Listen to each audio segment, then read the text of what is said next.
O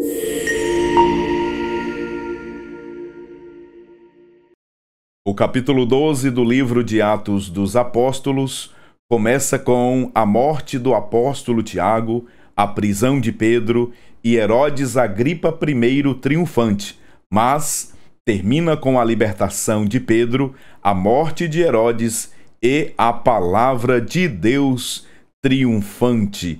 No vídeo de hoje vamos estudar juntos a 7ª lição deste terceiro trimestre da classe de adultos com o tema Uma Igreja que não teme a perseguição.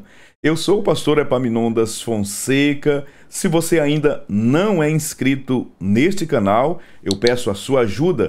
Inscreva-se no canal, curta este vídeo. É muito importante também que você deixe as suas impressões, os seus comentários.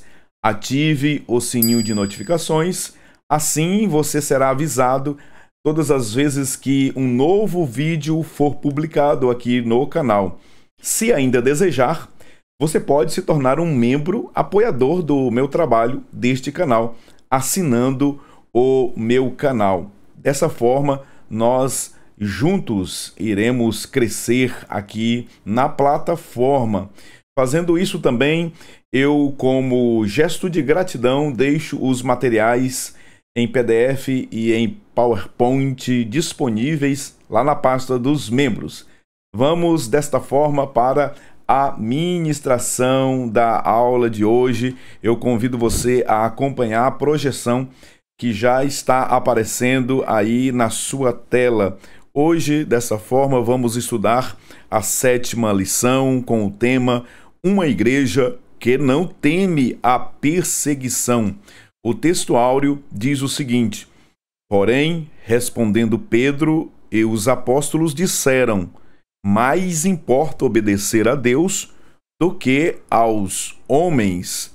A verdade prática diz o seguinte: em relação à verdadeira igreja cristã, há duas verdades inegáveis. A primeira, a igreja será perseguida. E a segunda verdade, Deus a protegerá.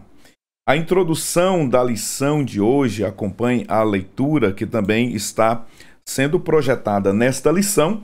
Estudaremos como a igreja primitiva enfrentou essas oposições com coragem e fé, confiando na proteção divina, através da ação de Deus, da intercessão da igreja e da ousadia dos discípulos.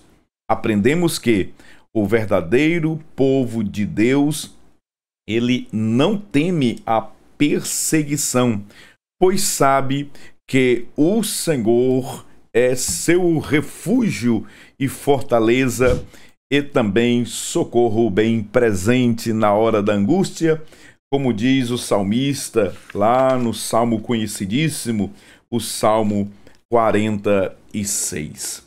Portanto, pegue a sua revista, abra sua Bíblia, o seu coração e vamos juntos aprender um pouco mais da palavra de Deus. A lição de hoje ela tem como tema uma igreja que não teme a perseguição. Dessa forma, todo o conteúdo apresentado neste vídeo estará orbitando em torno desta temática. Mas é bom, à guisa de introdução, que nos lembremos das palavras de Jesus no Sermão da Montanha, no capítulo 5, a partir do versículo 9, 10, 11 e 12 de Mateus, quando o Senhor Jesus, ele ali apresentando os princípios que norteiam o reino de Deus, ele estabeleceu que bem-aventurados são os que são perseguidos por causa da justiça. A palavra bem-aventurados, makarios no grego, significa felizes, abençoados, são aqueles que são perseguidos. Note que a perseguição ela é em razão da justiça, por causa do nome de Jesus, por causa da palavra de Deus. É esta perseguição que deve gerar um regozijo, uma alegria profunda na alma, na vida do perseguido. Portanto, nós crentes em Jesus, nós cristãos, fomos chamados para um campo de batalha, para um batismo de sofrimentos. É exatamente isto. Em João, capítulo 16, versículo 33, um texto muito conhecido, o Senhor Jesus, ele disse: no mundo tereis aflições, mas tende bom ânimo, eu venci. Ainda o apóstolo Paulo, falando sobre este tema, na segunda carta que ele escreveu ao seu filho Timóteo, no capítulo 3, versículo 12, Paulo disse: e também todos os que piamente querem viver em Cristo Jesus padecerão perseguições. Portanto, a igreja genuína, autêntica, verdadeira, ela sempre passou e passa e passará enquanto aqui estiver por oposições, por perseguições. Note que a palavra de Deus está nos garantindo aquilo que nós já apresentamos até na Verdade Prática. O pastor José Gonçalves nos trouxe esse conceito que é muito importante. Duas certezas inegáveis. A primeira, a igreja será perseguida. A verdadeira, a genuína igreja será perseguida. E a segunda verdade é de que Deus, ele sempre nos protegerá. O Senhor estará conosco independentemente das circunstâncias e dos graus de perseguições que nós enfrentaremos. O apóstolo Tiago recomendou que nós não tivéssemos amizade com o mundo, porque a amizade com o mundo ou do mundo, ela atrai uma inimizade para com Deus. Por outro lado, quando nós nos tornamos amigos de Deus, vivendo piedosamente, vivendo conforme os princípios, os valores éticos e morais estabelecidos na palavra de Deus, certamente seremos perseguidos. Mas aqui nós precisamos estar cientes de que o Senhor, nosso Deus, ele nos protegerá, ele nos conduzirá pelo caminho que nos guardará em segurança, conforme a sua palavra assim nos assevera. O primeiro ponto da lição, a igreja perseguida. Neste primeiro ponto da lição, nós vamos estudar três assuntos muito interessantes. O primeiro, os perseguidores. O segundo tema, esferas da perseguição. O terceiro assunto deste primeiro ponto da lição, a igreja, ela enfrentará oposição. Essa é uma certeza que nós temos certamente, de que a igreja, ela enfrentará perseguição. Nós precisamos compreender que a perseguição, ela não mata a igreja. A perseguição não destrói a igreja, não aniquila a igreja. A perseguição, a bem da verdade, ela refina a igreja, como disse um certo escritor. O salmista, no Salmo 119, ele disse: foi bom o Senhor ter me afligido, porque assim eu aprendi os teus decretos, as tuas leis, os teus mandamentos e a tua palavra. Dessa forma, as perseguições, as oposições, os levantes contra a igreja sempre nos empurram para mais próximos de Deus, para a presença de Deus e para termos naturalmente experiências com o Senhor nosso Deus. Vamos trabalhar o primeiro subtópico da lição, os perseguidores. Nesse primeiro subtópico da lição, nós vamos trabalhar o capítulo 5 de Atos dos Apóstolos. A lição de hoje, ela está fundamentada em dois capítulos, o capítulo 5 e também o capítulo 12.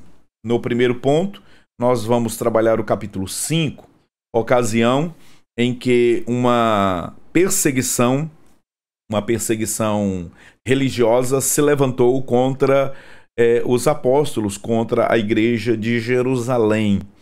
E no capítulo 12, nós vamos constatar uma segunda e mais terrível onda de perseguição contra a igreja de Jerusalém, agora movida pelo Estado, né? A perseguição política. O primeiro aspecto que nós queremos analisar aqui é que o capítulo 5 de Atos dos Apóstolos nos faz refletir acerca de como que Deus ele permite a perseguição, mas ao mesmo tempo é o Deus que provê o livramento, que guarda o seu povo, que preserva o seu povo. Os discípulos, os apóstolos, eles foram presos no capítulo 5 de Atos dos Apóstolos, e por ocasião dessa prisão, nós temos a segunda prisão do apóstolo Pedro. Pedro, que já havia sido preso com João, lá em Atos capítulo 4, agora novamente em Atos capítulo 5, e viria a ser preso pela terceira vez em Atos capítulo 12. Nos faz também pensar um pouquinho essas três prisões do apóstolo Pedro, inevitavelmente, nas três vezes em que Pedro, questionado se era seguidor de Jesus, se conhecia Jesus, ele o negou por 3 vezes. Observe que agora Pedro ele vai para a prisão, exatamente com um comportamento diferente daquele antes do Pentecostes. Negou Jesus 3 vezes, agora ele vai à prisão 3 vezes. E quantas vezes fossem necessárias, o apóstolo Pedro agora estava cheio do poder do Santo Consolador, do Espírito Santo, e conforme diz o tema da lição, não temia a perseguição. Dessa forma, neste capítulo de número 5, a partir do versículo 17, que começa o texto da lição de hoje, e levantando-se o sumo sacerdote e todos os que estavam com ele, e eram eles da seita dos saduceus, encheram-se de inveja e lançaram mão dos apóstolos e os puseram em prisão pública. Os perseguidores aqui, eles são descritos pelo escritor sagrado Lucas. E nós temos 3 agentes, nós temos pelo menos 3 grupos distintos. Nós temos aqui os anciãos, nós temos os saduceus e nós temos o capitão do templo, que também aparece mais uma vez aqui em Atos capítulo 5. Vamos entender um pouquinho do que está ocorrendo nesse contexto. Vale também lembrar a ausência da seita dos fariseus, pelo menos aqui nesses capítulos que demonstram uma terrível perseguição contra a igreja, uma perseguição religiosa. Nós não conseguimos verificar os fariseus atuando diretamente, como foi no caso de Jesus, onde os fariseus estavam frequentemente ali perseguindo Jesus. Isso se deve pelo fato do conteúdo da pregação dos apóstolos. Muitos comentaristas têm apontado que a pregação dos apóstolos estava frontalmente contra aquilo que os saduceus acreditavam. Os saduceus, eles não acreditavam na existência dos anjos. Note isso, é muito interessante. Note essa frase, esse conhecimento é muito interessante. O fato dos saduceus não acreditarem na existência dos anjos, mas veja como que Lucas ele faz questão de nos revelar o ministério frequente dos anjos no livro de Atos dos Apóstolos. Os saduceus não acreditavam em ressurreição, nem na existência pós-morte. Os saduceus eles não acreditavam no sobrenatural. Os saduceus também não aceitavam todo o Antigo Testamento, alguns livros. Então veja que eram os liberais da época. O capitão do templo era um sacerdote inferior, mas ele tinha o poder de polícia. O policiamento, os guardas do templo estavam debaixo da autoridade do capitão do templo, que era o responsável, né, pela segurança do templo. E nós temos os anciãos, que eram líderes religiosos e políticos influentes na sociedade ali em Jerusalém. E essa oposição religiosa, ela estava sistematizada. Os perseguidores, eles se organizaram. Desde o início, autoridades religiosas como sacerdotes, saduceus e anciãos se levantaram contra a igreja, vendo-a como uma ameaça à sua influência e poder. Note que uma grande quantidade de judeus estavam se convertendo ao cristianismo, e não apenas isso. A ameaça se tornou muito mais intensa quando a igreja passou a admitir gentios, né? Gentios no seu convívio. E isso gerou um sentimento de revolta nesses grupos. Os saduceus, os anciãos e o capitão do templo. A Bíblia diz que eles estavam cheios de inveja. A igreja de Jerusalém estava atraindo multidões para a fé cristã. Isso incomodou, isso levou eles, tomados por inveja, a iniciarem uma perseguição contra a igreja em Jerusalém. O fato de eles estarem organizados, essa oposição está sistematizada, fez com que agora a igreja estivesse enfrentando a primeira onda de perseguição sistematizada, por assim dizer. Veja que havia uma influência política e religiosa dos saduceus. Os saduceus, com o apoio dos sacerdotes, porque a maioria dos saduceus pertenciam à classe dos sacerdotes e anciãos, eram o grupo mais poderoso, era a aristocracia de Jerusalém, já tendo confrontado Jesus durante o seu ministério. E aí nós temos esse personagem, o capitão do templo, que ele tinha como prerrogativa o policiamento, o gerenciamento das atividades que aconteciam ali no templo. Vamos às esferas da perseguição. Duas esferas de perseguição estavam ali se manifestando em Jerusalém. A primeira esfera de perseguição era a perseguição religiosa, e a segunda esfera de perseguição era a perseguição política. Nós verificamos que a igreja primitiva, ela enfrentou a perseguição religiosa por parte dos judeus e a perseguição política por parte das autoridades romanas. As perseguições, elas passaram a vir de duas frentes, e em Atos 12, essas duas esferas de perseguição, elas se juntaram, se organizaram, e agora com muito mais força, com muito mais ênfase. A perseguição religiosa, ela foi motivada, conforme vimos no capítulo 5 e o versículo 7, por inveja. O texto diz: encheram-se de inveja.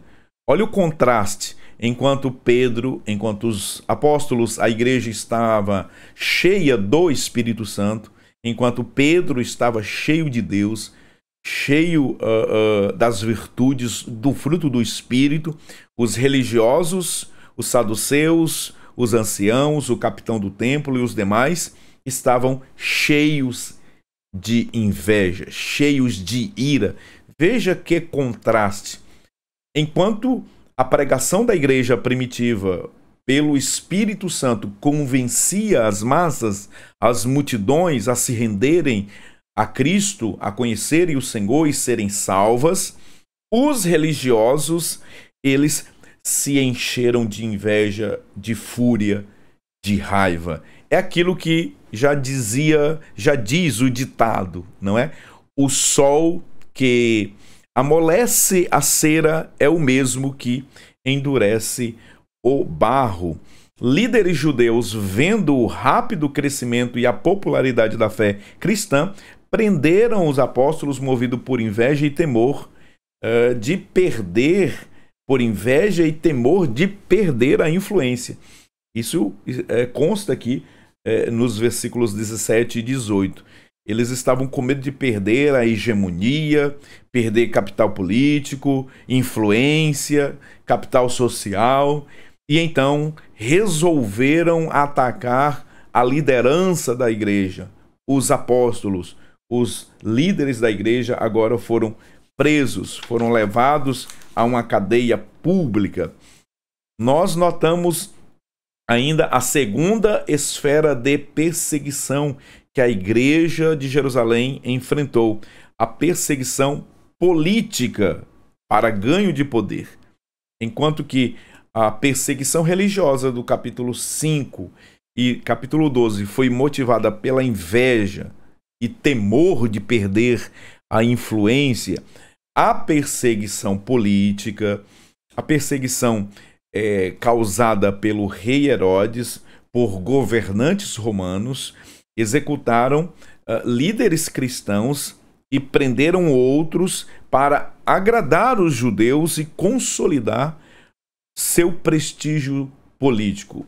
Observe que Herodes, ele tinha como objetivo, ele foi motivado a perseguir a igreja de Jerusalém para agradar os judeus, para consolidar a sua influência, né, o seu status, o seu prestígio político. Aquilo que o pastor José Gonçalves colocou aqui na lição, para aumentar o seu capital político. O que é o capital político? Capital político é uma linguagem das ciências políticas modernas que nos apresentam o conceito. É um conjunto de recursos e influência que um líder acumula e pode gastar, entre aspas, para alcançar objetivos políticos. Funciona basicamente como uma moeda de troca, onde credibilidade, apoio popular e uma rede de alianças são adquiridas a partir desse capital político ganho, né? E isso, naturalmente, ele será feito em moedas de trocas entre o líder político e os líderes dos grupos sociais, como no caso aqui, os saduceus, os sacerdotes, os anciãos e os demais grupos que haviam em Jerusalém. Vamos agora para o próximo assunto. A igreja enfrentará oposição. A certeza de que a igreja ela sempre enfrentará oposição constante à igreja. O cristianismo sempre enfrentará resistência em diferentes épocas e contextos. Mesmo no Antigo Testamento, o povo de Deus sempre enfrentou resistências. Vejam como que o povo de Israel, ainda lá na sua formação, né? No seu início no Egito, como que eles foram perseguidos, como que Faraó tentou destruir o povo de Deus. Vejam quantas vezes Israel sofreu com ataques externos de nações inimigas ao povo de Deus, como que o primeiro templo foi destruído por Nabucodonosor lá em 587 antes de Cristo, a matança a matança dos bebês por Herodes, o grande. Veja como que, mesmo antes da formação da igreja, o povo de Deus, formado por Israel também, foram perseguidos. E a partir da igreja, essa perseguição, ela teve como alvo a igreja inicial, a igreja de Jerusalém, e claro, depois as igrejas que foram se estabelecendo passaram também a enfrentar perseguições. Notemos as perseguições que o apóstolo Paulo enfrentou por ocasião das suas viagens missionárias. Vejam as ondas de perseguições que a igreja já no Império Romano enfrentou. Perseguição na época do imperador Calígula, perseguição na época do imperador Cláudio, do imperador Nero, que foi a primeira e mais terrível, né, onda promovida pelo Império, a perseguição promovida por Domiciano na época do apóstolo João, quando ele foi preso na ilha de Patmos, foi em razão dessa terrível perseguição. Como que a igreja sofreu muitas ondas de perseguições. Portanto, a igreja sempre enfrentou e sempre enfrentará muitas perseguições. Os textos bíblicos que estão aí, eu trouxe para vocês para subsidiar o tema, nos falam. Jesus disse: bem-aventurados aqueles que são perseguidos por causa da justiça, por causa do meu nome. Observe a natureza inclusiva e principiada. A fé bíblica, ela acolhe a todos, mas exige princípios, o que gera rejeição, acusações de ser antiquada e preconceituosa. É exatamente isso que o pastor José Gonçalves nos apresenta aqui. Por isso, muitas vezes, ele diz: a igreja, o povo de Deus, o cristianismo é visto também como intolerante, como preconceituoso e, sobretudo, indesejado. A perseguição pode mudar conforme o tempo e o lugar, mas o seu objetivo continua o mesmo: silenciar a voz da igreja, os saduceus, os anciãos, o capitão do templo, quiseram silenciar a voz dos apóstolos, a voz da igreja, mas eles, revestidos do poder do Santo Espírito de Deus, com ousadia, não se intimidaram e continuaram a pregar a palavra de Deus. No nosso tempo, nós também enfrentamos perseguições. Claro, não da mesma modalidade, na mesma forma como a igreja primitiva enfrentou, mas certamente as estratégias do maligno mudaram, mas a perseguição tem como objetivo o mesmo da era apostólica da igreja de Jerusalém: silenciar a voz da igreja. Nós precisamos tomar muito cuidado com as sutilezas do inimigo das nossas vidas. Jesus disse, resumindo o ponto da lição: bem-aventurados os que sofrem perseguições por causa da justiça, porque deles é o reino de Deus. Vamos adiante para o segundo ponto da lição: a igreja protegida. Um anjo de Deus é o primeiro subtópico. Nesse ponto da lição, nós vamos estudar um anjo de Deus, a intercessão da igreja e o valor da oração.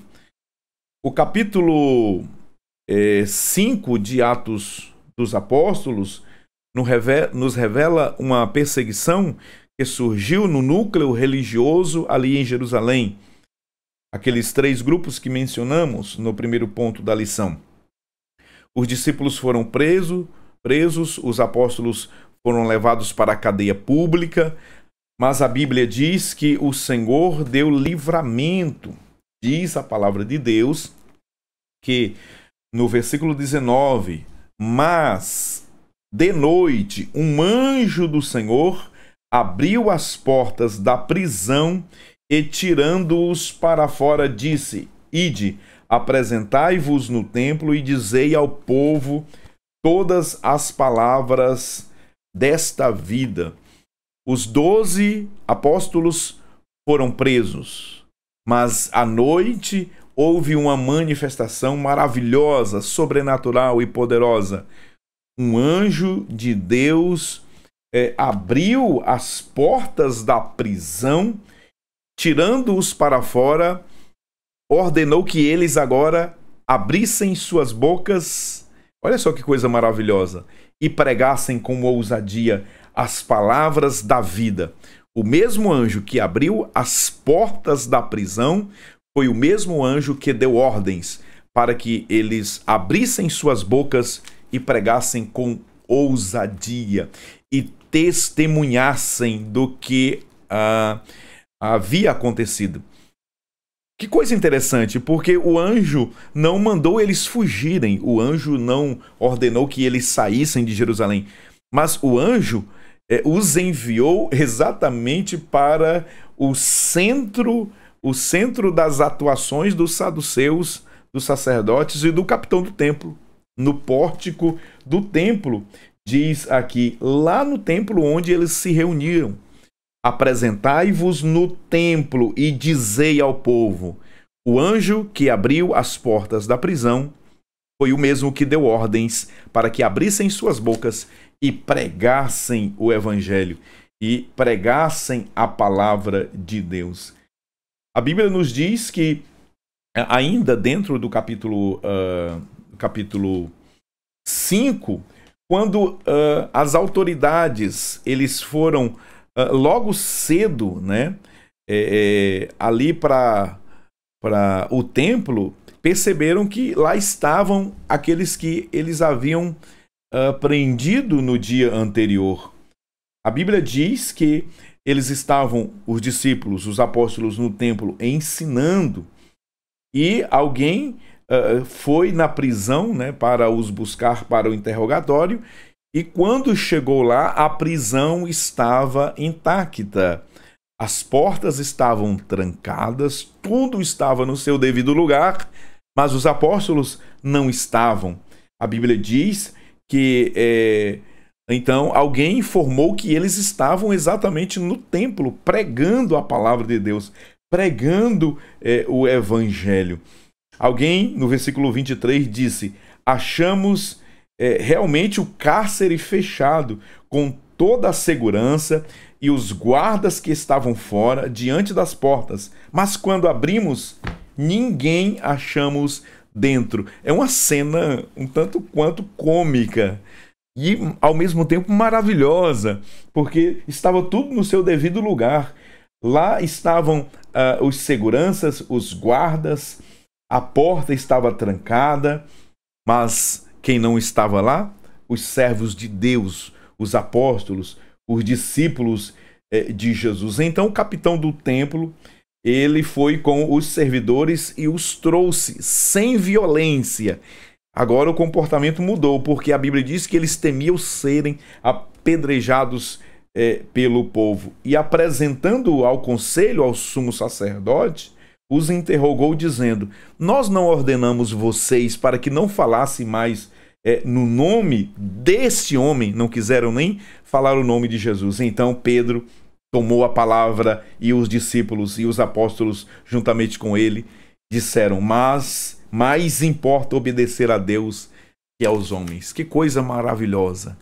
Isso é extraordinário, porque os discípulos certamente disseram, relataram, contaram o que havia acontecido, que Deus deu livramento, que Deus abriu as portas da prisão, que o Senhor enviou o seu anjo e abriu as portas para que eles saíssem da prisão.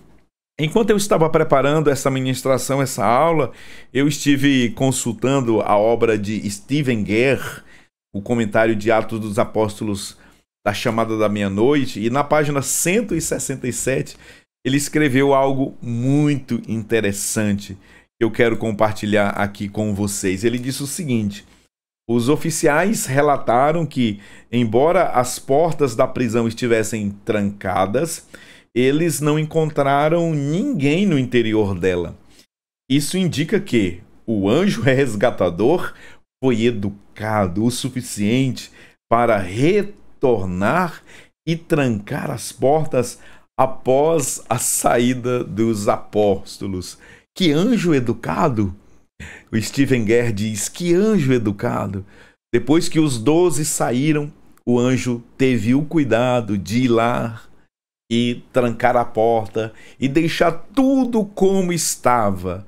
Não houve baderna, não houve bagunça, não houve depredação, nada disso. O anjo voltou e deixou as coisas nos devidos lugares e trancou a porta. Isso revela que Deus está no controle de todas as coisas.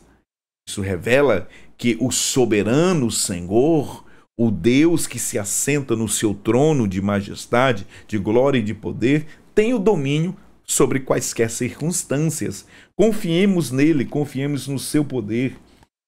Outro ponto interessante, outro fato maravilhoso que nós podemos depreender dessa ação sobrenatural de Deus, livrando os apóstolos da prisão, é que, como eu disse a vocês no início dessa aula, anote essa informação: os saduceus não acreditavam na existência dos anjos.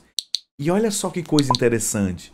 Os apóstolos disseram que um anjo de Deus abriu as portas da prisão.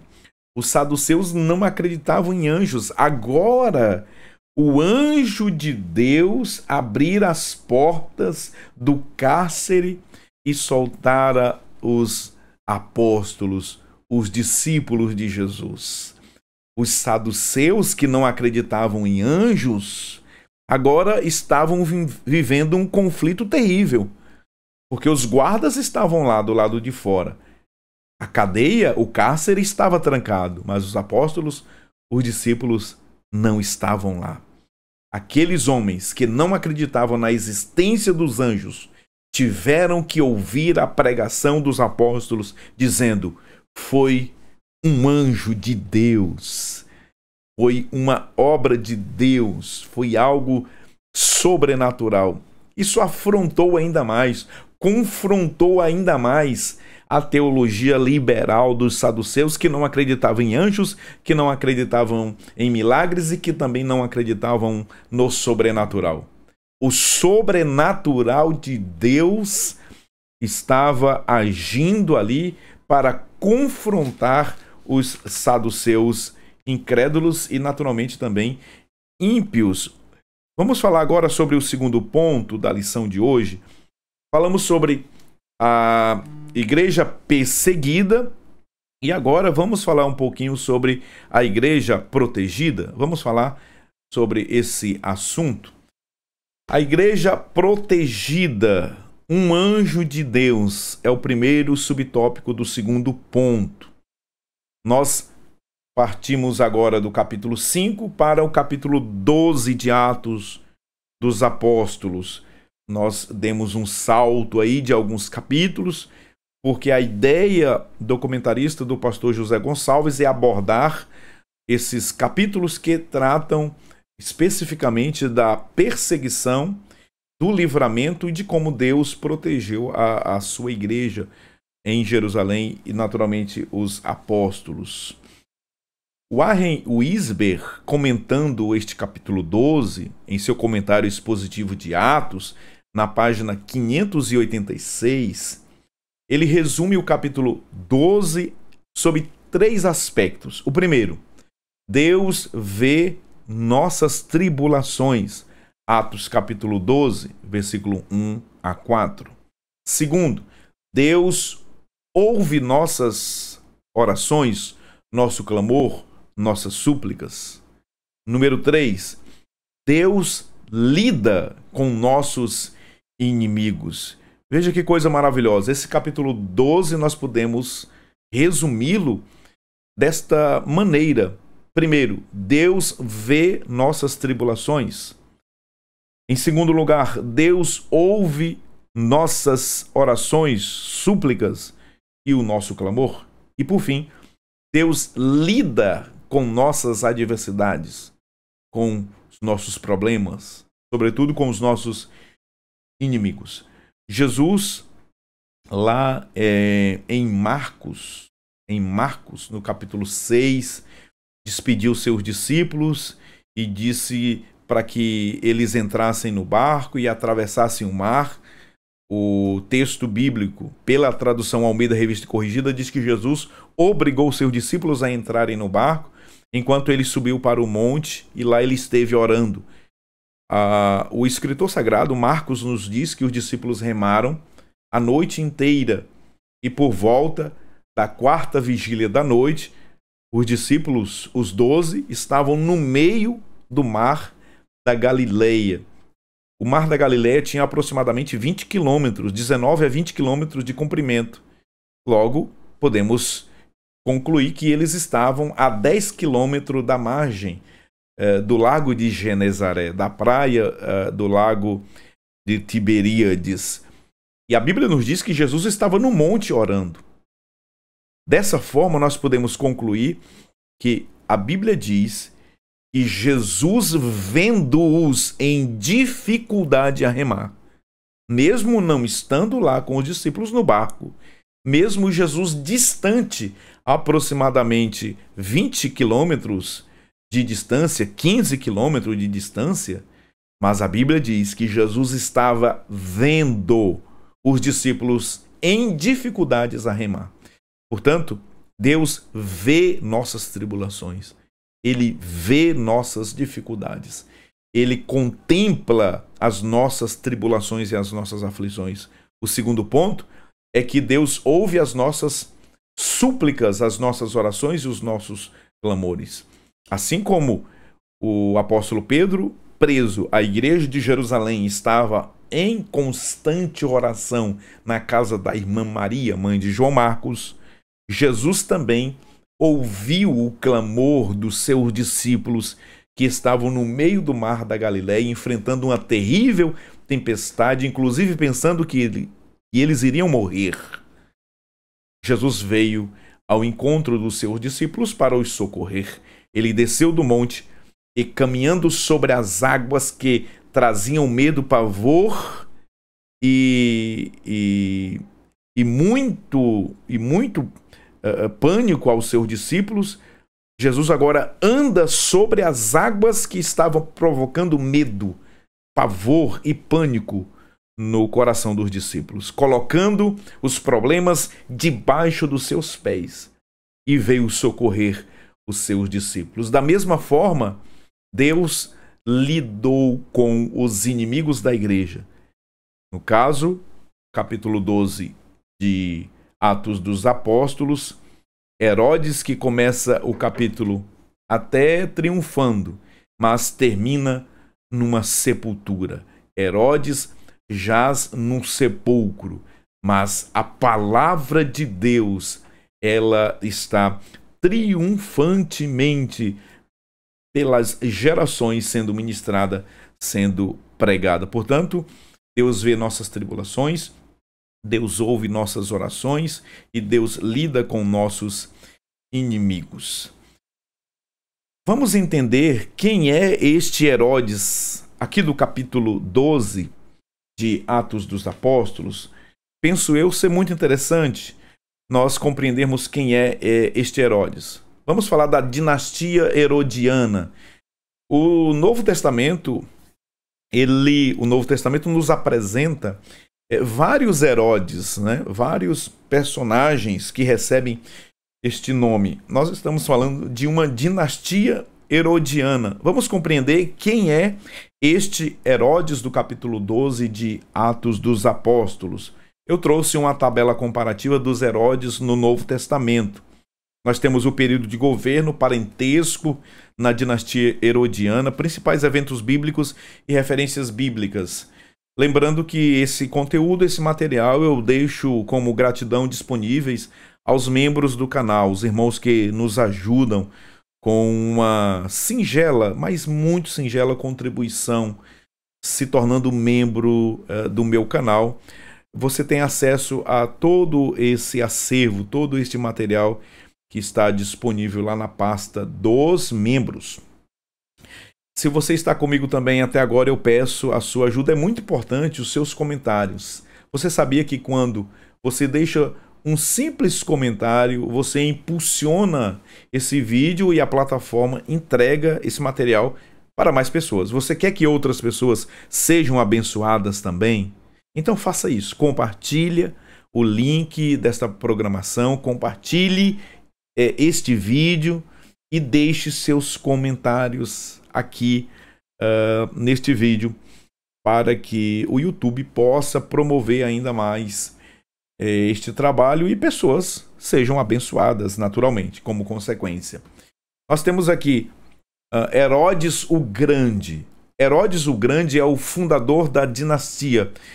Ele aparece em Mateus capítulo 2 e Lucas capítulo 1, versículo 5. Ele foi o governante na época do nascimento de Jesus, mandou matar os meninos de Belém na tentativa de eliminar o Messias. E aí nós temos outros Herodes que o Novo Testamento apresenta. Herodes Arquelau, menos conhecido. Nós temos o Herodes Antipas, é um pouco mais conhecido.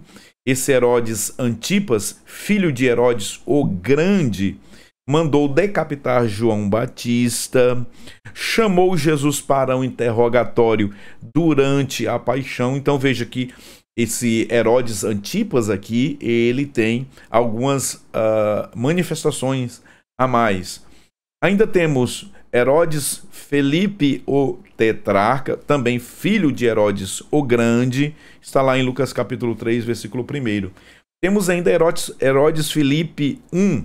Embora ele não tenha nenhum título real e também nenhuma aparição ou manifestação relevante no Novo Testamento, mas é importante saber que esse Herodes Filipe I aqui, ele foi marido de Herodias, que depois se casou com Herodes Antipas, o seu irmão, ou seja, Herodes Antipas tomou a esposa do seu irmão, e é nesse contexto que João Batista denunciou o pecado de Herodes Antipas e, claro, ele foi sentenciado à morte. O Herodes que nós estamos nos referindo, o Herodes do contexto da lição de Atos capítulo 12, é Herodes Agripa I, que era neto de Herodes o Grande. O seu pai, Aristóbulo IV, foi assassinado, foi morto pelo seu próprio pai, Herodes o Grande. Veja que família sanguinária, déspota. Veja que nós estamos falando de facínoras, de homens que terrivelmente eles matavam sem nenhuma piedade, né? Sem nenhuma compaixão. Herodes Agripa I, ele teve como período, né, do ano 37 ao ano 44 depois de Cristo. Foi ele que mandou matar Tiago, o apóstolo, irmão de João, e que pertencia ao círculo íntimo ali de Jesus, né? Pedro, Tiago e João. Irmão de João. Foi este Herodes Agripa I que prendeu Pedro, morreu subitamente, comido por vermes, por não dar glória a Deus, conforme nós vamos verificar. E ainda nós temos Herodes Agripa II, que era filho deste Herodes que morreu comido de bicho. É este Herodes Agripa I, que é o Herodes do capítulo de número 12 de Atos dos Apóstolos. O texto começa exatamente com a informação de que a mão de Herodes, ela estendeu sobre alguns da igreja para os maltratar.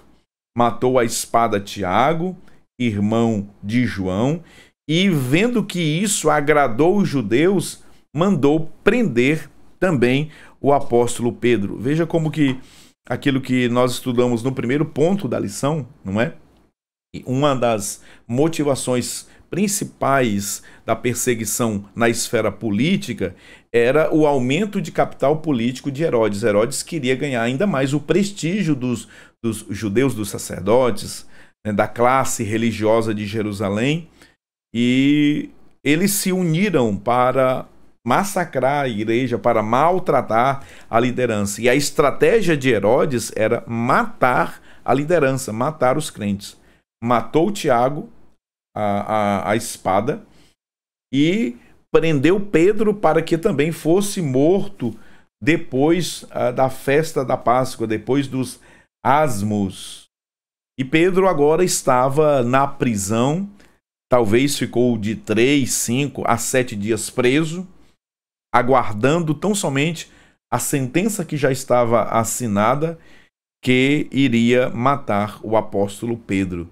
Mas quem estava no controle era o Senhor do universo. Deus estava no controle. O mesmo Deus que permitiu a morte do apóstolo Tiago é o mesmo Deus que estava preservando em vida o apóstolo Pedro. Muitos questionamentos têm surgido. Por que Deus permitiu que Tiago fosse morto e Pedro fosse solto? A soberania de Deus é a única explicação. Deus sabe de todas as coisas. Meyer Pirman, no seu comentário de Atos, ele assevera que Tiago completou o seu ministério aqui na terra e, portanto, ele não conseguiu sair pelos portões de ferro da prisão de Herodes vivo, mas ele passou pelos portões celestiais e colocou seus pés nas ruas de ouro da cidade santa e para sempre agora está na presença de Jesus, o seu mestre, o seu Senhor. Nesse tópico aqui, nesse ponto, nós temos proteção divina em meio à perseguição. Apesar das prisões, ameaças, Deus interveio para livrar os apóstolos, mostrando que a igreja ela era protegida, mostrando que a igreja tem um dono, mostrando que a igreja ela podia estar sujeita às tragédias, ao martírio, às aflições, às tribulações, mas Deus estava cuidando do seu povo. Deus estava protegendo o seu povo. A ação sobrenatural dos anjos. Anjos aparecem em momentos decisivos do livro de Atos, atuando em libertações, orientações e missões evangelísticas. Serviço angelical aos salvos. Os anjos, em Hebreus capítulo 1, versículo 14, diz o texto sagrado que eles estão a serviço dos que hão de herdar a salvação, cumprindo missões, né? Realizando missões estabelecidas e dadas por Deus. Isso é muito importante. Os anjos, com o seu papel de servos dos servos, daqueles que hão de herdar a salvação.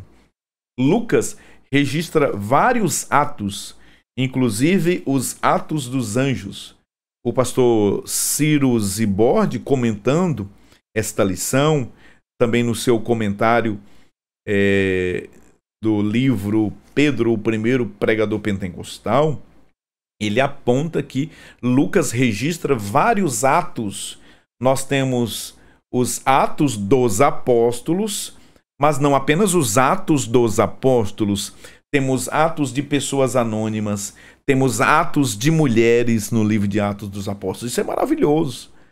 E nós temos os atos dos anjos. Portanto, como disse o pastor Ciro Zibord, meu amigo pastor Ciro Zibord, vários atos dentro do escopo do livro de Atos dos Apóstolos. E, sobretudo, Lucas registra o quê? Os atos do Espírito Santo, do Espírito do Senhor. Mais uma tabela que eu trago aqui como subsídio aos irmãos, tabela com as aparições dos anjos no livro de Atos, incluindo referência, contexto e a função. Veja como que os anjos eles estão sempre atuando. Os atos dos anjos no livro de Atos dos Apóstolos, exatamente uma teologia contrária à teologia dos saduceus que nós já trabalhamos aqui com vocês. Em Atos 5, os anjos, ou o anjo, ele se manifestou para libertar os apóstolos presos por pregar o evangelho.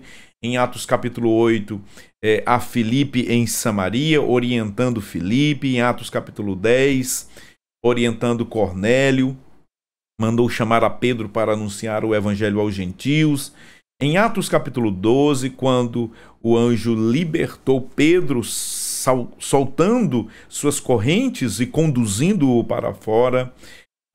Em Atos ainda, capítulo 12, ao final da leitura do capítulo, nós encontramos um anjo ferindo o rei Herodes, o déspota Herodes, o tirano.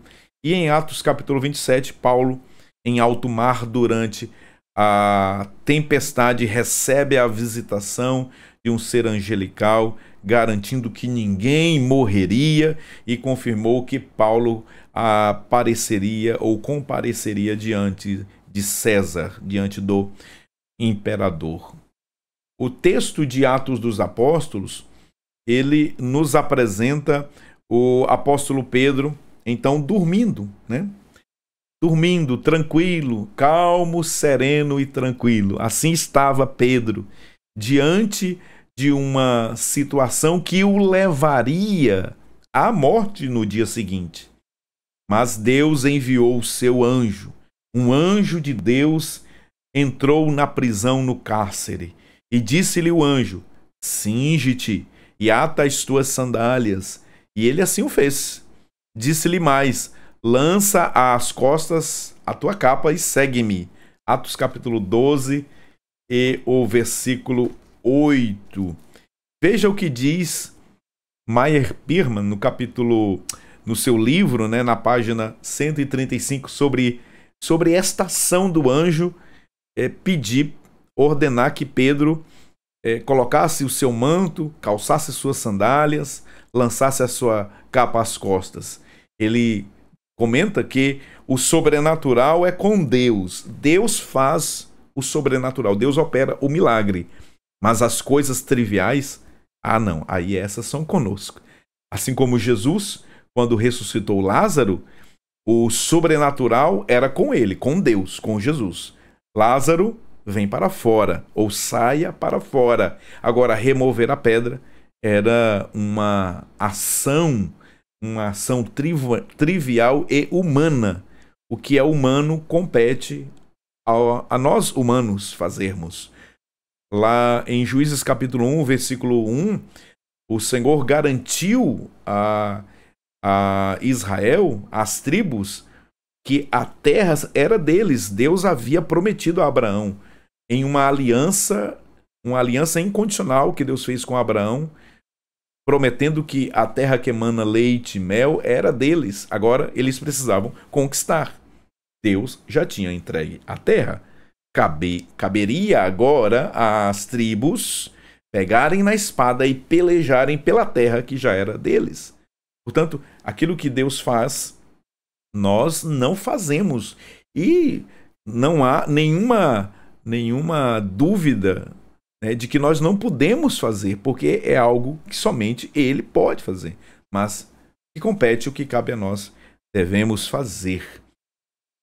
Veja que, nesse contexto, o comentarista, o autor desta obra, né, de Atos, o Meyer Pirman, ele diz assim, o anjo poderia ter mandado Pedro fugir, salvando sua vida, ou ter arrancado o apóstolo pela porta num gesto repentino.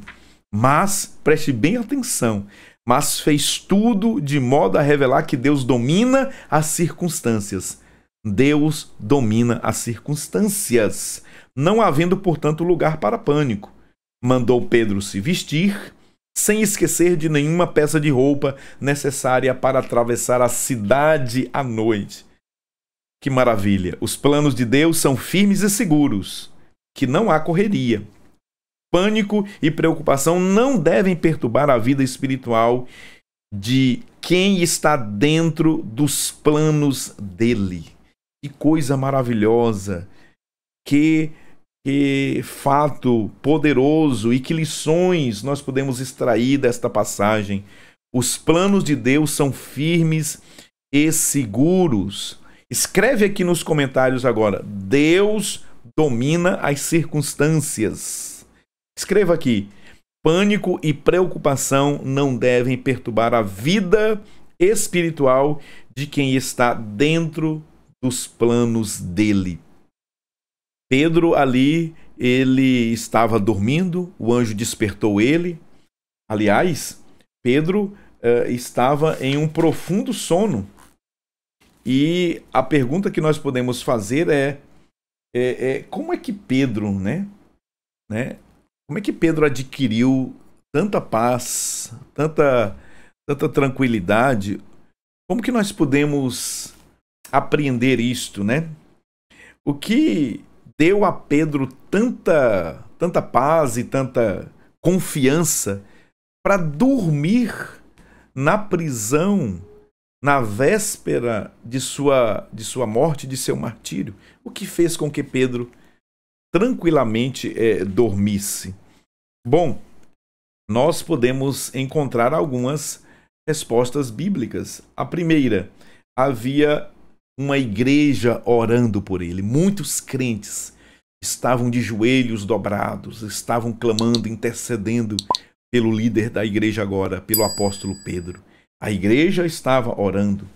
Em segundo lugar, consciência de que Herodes não o mataria. Herodes não podia matá-lo, porque Jesus, em João capítulo 21, já havia lhe garantido que ele não morreria naqueles dias.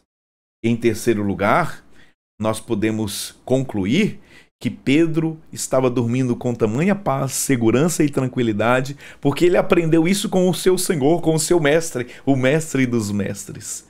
Lembram daquela ocasião lá em Marcos capítulo 4, quando Jesus estava desta feita com eles no barco e uma grande tempestade mais uma vez se levantou?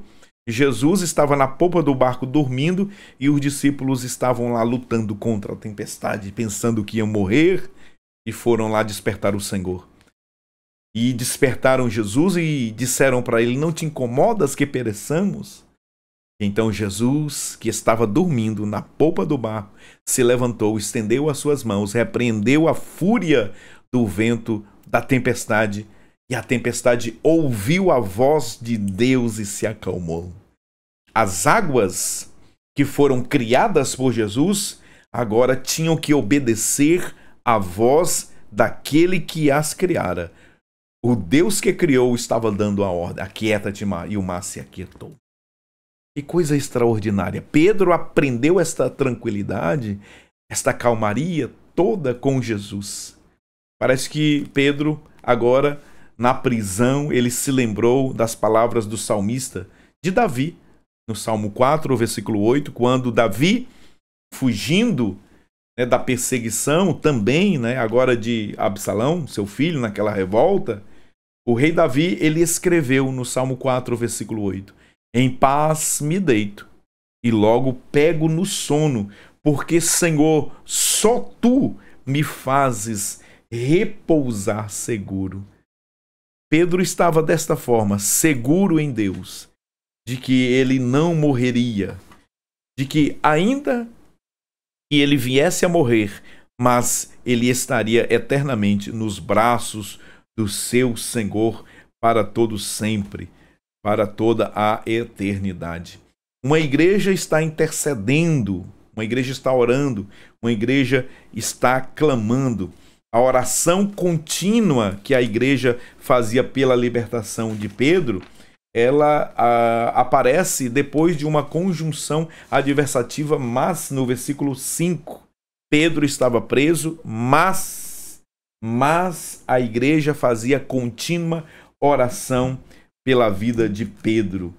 Não se pode subestimar o poder de uma igreja que ora.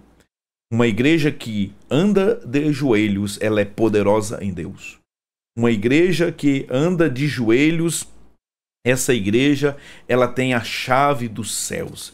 E a chave dos céus é a oração. Foi a oração que abriu o cárcere, as portas, os grilhões de ferro que prendiam o apóstolo Pedro aos soldados e os portões de ferro. Foi a oração que trouxe o anjo para que ele abrisse as cadeias, as portas e os grilhões de ferro, conforme disse um autor, e eu anotei aqui essa frase, eu quero deixar aqui para vocês, eu achei extraordinária. Ele escreveu o seguinte: Deus enviou o anjo, mas foi a oração da igreja que foi buscar o anjo no céu. Que coisa extraordinária, que algo poderoso.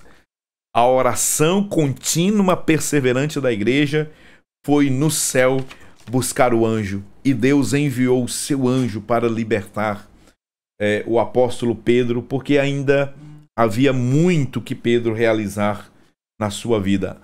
Pelo menos 2 epístolas Pedro ainda tinha de escrever. Havia muitas igrejas a visitar, almas a ganhar. E dessa forma, Deus envia o seu anjo para que os seus planos, os seus propósitos firmes se cumprissem na vida do apóstolo Pedro. Vemos também aqui soberania divina e mistério nos resultados. Vimos agora há pouco, Deus age como quer e quando quer. Tiago foi morto, mas Pedro libertado, sem explicação completa das razões. Mas nós sabemos que a soberania de Deus está no controle de todas as coisas. Veja que o impacto da perda e fortalecimento na oração. Nós temos o impacto da perda de Tiago, a morte de Tiago, e o fortalecimento na oração. A morte de Tiago provavelmente motivou a igreja a buscar a Deus com mais fervor. O pastor José Gonçalves pontua esse ponto muito interessante, resultando na resposta divina que libertou o apóstolo Pedro. Nós temos de enfatizar isso. E Pedro, ele estava com a sentença de morte assinada, mas viveu. E nós vamos verificar que o Senhor deu livramento. A oração foi poderosa, porque a oração fez com que o anjo abrisse as portas para que Pedro fosse liberto. A igreja que ora, a igreja que persevera em oração é uma igreja invencível. A perseguição não fecha a porta da igreja. Jesus prometeu isso lá em Mateus 16 e 18. As portas do inferno não prevalecerão contra a minha igreja. Mas a igreja de Jerusalém, ela estava de joelhos, ela estava clamando, ela estava orando. E aqui verifica-se o valor da oração, o poder proporcional à intensidade da oração. O pastor José Gonçalves já nos lembra, né? Muita oração, muito poder. Pouca oração, pouco poder. O terceiro e último tópico da lição, a igreja destemida, uma igreja que tinha coragem para testemunhar. Após serem libertos, os apóstolos continuaram pregando sem medo, movidos pela fé e convicção lá em Atos capítulo 5, versículo 25.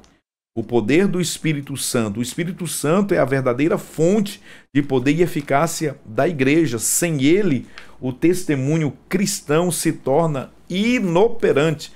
Dependemos única e exclusivamente do poder do Santo Paráclito, do Santo Consolador.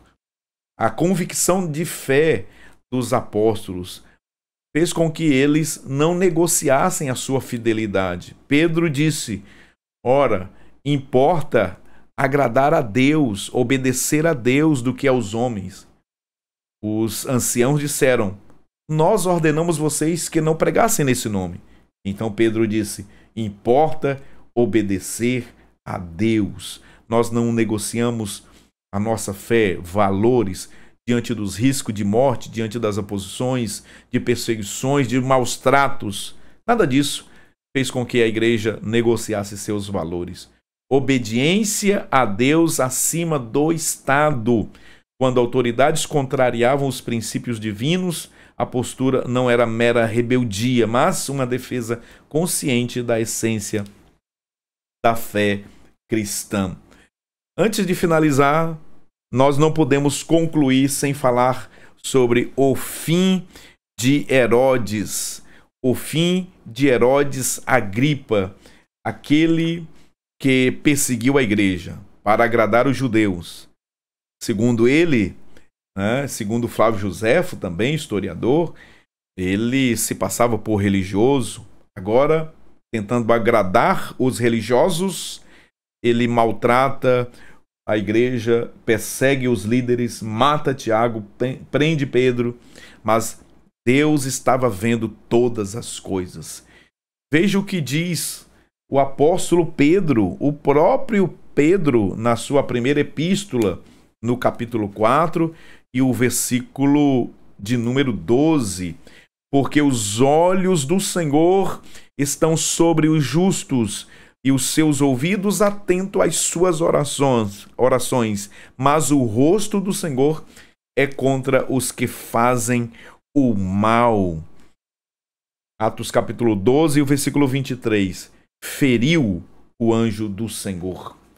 Diz a Bíblia que depois da frustração, depois da decepção que Herodes enfrentou com a libertação sobrenatural de Pedro, lembrando que Pedro ele estava sob a guarda de 16 homens que estavam revezando a guarda.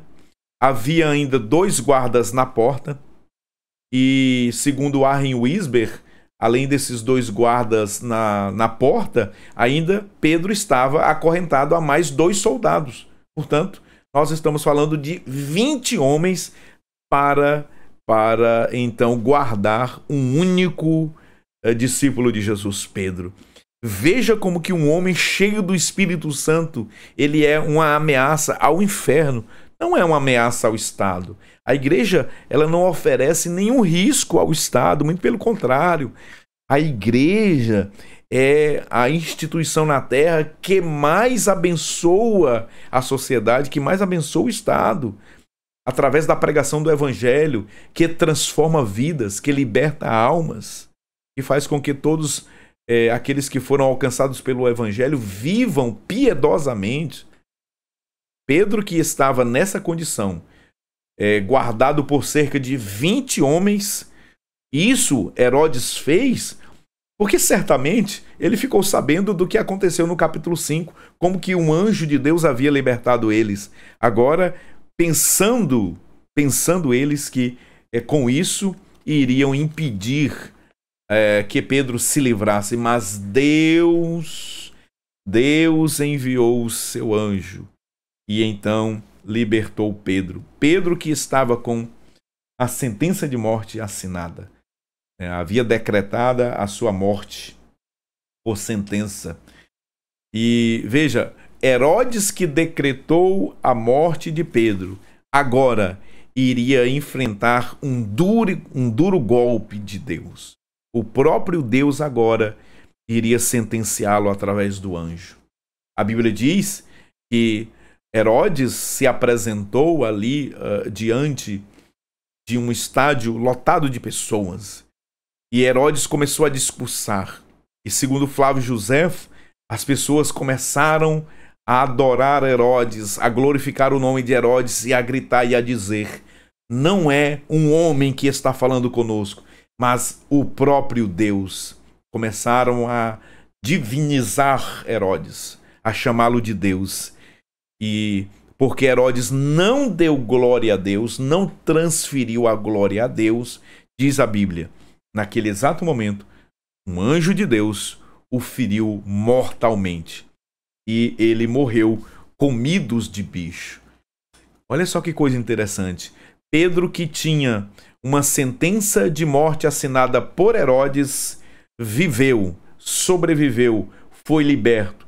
E Herodes, que sentenciou, que decretou a morte de Pedro, morreu. Os destinos não estão nas mãos dos homens. Nossos destinos estão nas mãos de Deus. Olha só que coisa poderosa. Deus estava dizendo que Ele está no controle de todas as coisas. A igreja, na atualidade, ela pode até ser perseguida. Os homens, o Estado, os religiosos podem até perseguir a igreja de Deus. Mas sempre Deus vai guardar o seu povo. E possamos ter essa certeza, essa convicção também. Nós vamos ficar por aqui, agradecidos a Deus por mais uma lição. Eu quero mais uma vez pedir a sua ajuda, pedir a sua benevolência. Se você ainda não é inscrito no meu canal, peço a sua ajuda, inscreva-se, curta este vídeo, comente também aqui no espaço reservado para os comentários, ative as notificações e, se desejar receber esse material integralmente, se torne membro, assinante do meu canal, e tenho plena certeza e convicção que o Deus dos céus, o Todo-Poderoso, vai abençoar você, a sua casa e toda a sua família. Muito obrigado por sua companhia. Eu espero por você no próximo vídeo, na próxima aula. Deus te abençoe. A gloriosa paz de Jesus seja com você e toda a sua família.